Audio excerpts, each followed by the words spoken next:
Supreme court के आईनी bench में मिलिट्री कोर्ट्स में सिविलियन का ट्रायल कलअदम करार देने के खिलाफ अपीलों पर समाअत जारी है। वजारत दिफा के वकील ख्वाजा हारिस के दलाइल इस वक्त जारी हैं।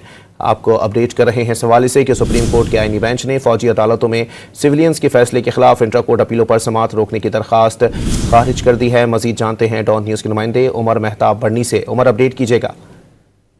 जी बिल्कुल, सुप्रीम कोर्ट में मिलिट्री कोर्ट में सिविलियन का ट्रायल कलअदम करार देने के खिलाफ अपीलों पर समाअत जारी है। वजारत दिफा के वकील ख्वाजा हारिस इस वक्त जो है वो दलाइल दे रहे हैं। ख्वाजा हारिस ने मौक़िफ़ अपनाया कि ये कहना ही गलत है कि सिविलियन का मिलिट्री कोर्ट्स में ट्रायल नहीं हो सकता। आर्मी एक्ट मुसल्लह अफवाज के साथ काम करने वाली प्राइवेट कंपनीज के मुलाजमीन पर भी लागू होता है। ख्वाजा हारिस ने मजीद कहा कि या तो फिर ये शिकें भी कलअदम करार दे दें या फिर कह दें कि सिविलियन का वहाँ ट्रायल नहीं हो सकता। जैसे जमाल खान मंदोखेल ने रिमार्क किए कि वो तो सिविलियन की एक अलग किस्म होती है जो ऑर्डिनेंस फैक्ट्री वगैरह में काम करते हैं। ख्वाजा हारिस ने मौक़िफ़ अपनाया कि जी बिल्कुल आर्मी एक्ट सिविलियन की कैटेगरीज की बात करता है। जस्टिस मोहम्मद अली मजहर ने रिमार्क किए कि आपका केस मगर आर्मी एक्ट की इस शिक में नहीं आता।